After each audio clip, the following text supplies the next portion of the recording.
All right, let's talk martinis. Oh goodness, the Americans like martinis, don't they? Australians are starting to get a lot keener on them. I notice that they're selling a lot more these days. But I do remember being in New Orleans a few years ago, and there was a bit of a scandal because one of the restaurants there for Sunday brunch had offered $1 martinis.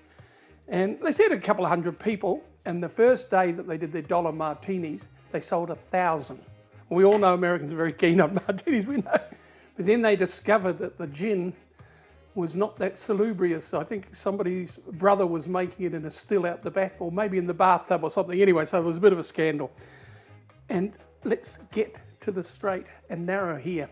The big important thing about gin is it has to be good gin. If you're going to make a martini, because basically you're drinking straight gin, and unless the gin is good, you're in trouble. Now what I'm using today, and I'm taking it straight out of the freezer, is I'm using some Citadel gin, which is pretty darn good. Now you have a few different types of martini.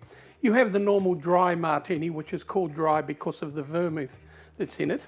And you also then have a wet martini. I was intrigued by this. And the wet martini is so called because there's a lot more gin in it. No, a lot more vermouth in it, sorry.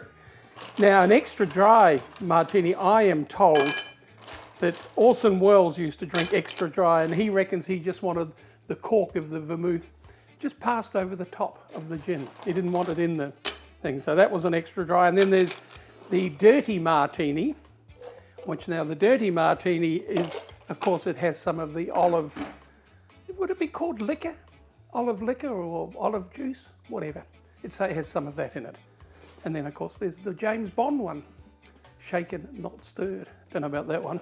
Right, so let's talk about the real deal martini.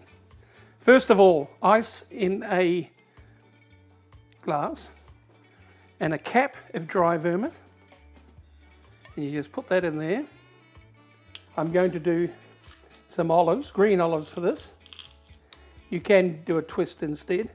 Now my wife loves olives with her martini. Ruth always thinks she should have plenty, so this is for her. So I just do lots of big green olives with the pits in, please. You don't use pitless ones for this.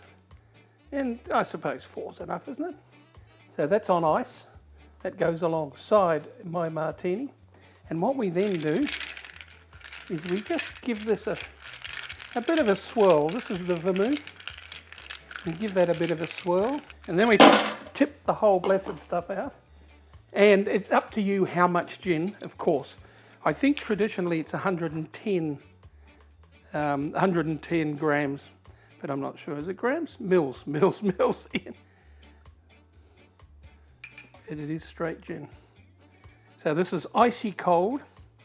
So I don't bother putting this over ice. You reckon? Yeah, all right, because I'm being generous. But I don't think you'd get that much in a restaurant. I really don't. So there we have a real dinkum martini using really good gin, and do remember that's the most important thing. Hope you enjoy it, guys. I certainly will.